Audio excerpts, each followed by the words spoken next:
Matapos matalo via 6-round technical knockout kontra sa Pinoy na tubong bohol na si Arnel Tinampay na may record lang na 20 wins at 15 losses, ay tila di makatulog at makakain itong young prospect ng mga Hapon na si Shoma Fukumoto, di mapakali, at tila hindi talaga niya matanggap na natalo siya sa isang Pinoy na inaakala nila na pagkain lang sana niya, pampataba lang sana ng kartada, dahil sa record nitong di ganun kaganda.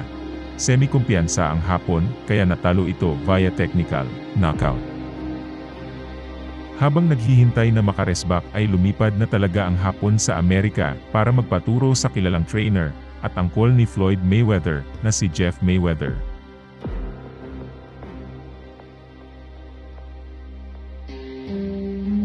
Makalipas ang 5 taon ay dumating na ang araw na pinaka-hinihintay ni Shoma Fukumoto. Ang pangalawang pagtutuos nila sa Pinoy na si Sano Arnel Tinampay. July 9, 2018 nangyari ang rematch at ginanap pa din ito sa baluarte ng Hapon sa bansang Japan. Masasabing di na talaga basta-basta itong Hapon dahil nakapag-training at nakapag-sparring na ito sa Amerika, dagdag mo pa na mas matangkad ito kaysa sa Pinoy. 6'1" ang height ng kalaban habang 5'7" lang si Kabayan, mas bata din ang Hapon, 27 anyos, habang 34 na si Tinampay. Pero imbis na makaganti sa unang nagmansa sa malinis niyang kartada ay mas lalo lang siyang pinahiya ni Tinampay, kung sa unang laban nila, ay tinapos lang ng Pinoy ang bakbakan sa loob ng 6 na round ay mas malala ang sinapit ng Hapon sa rematch. Dahil 3 rounds, lang bagsak na agad si Fukumoto. Di umobra ang training nito kay Mayweather, at ang pagiging mas bata at matangkad nito sa Pinoy na may dugo ni Francisco Dagohoy. Muli nating balikan ang laban ng Pinoy na si Arnel Tinampay kontra sa kapreng Hapon na si Shoma Fukumoto. Muli nating tignan kung paano pinahiya lalo ni Sano ang kalaban sa harap mismo ng kanyang mga kababayan sa bansang Japan.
Ako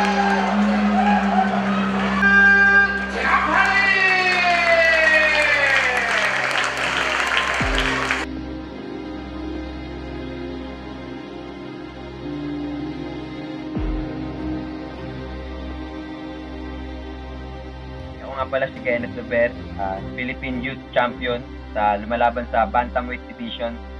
Shoutout nga pala sa channel ni Manoy 0.2. Like and share, subscribe.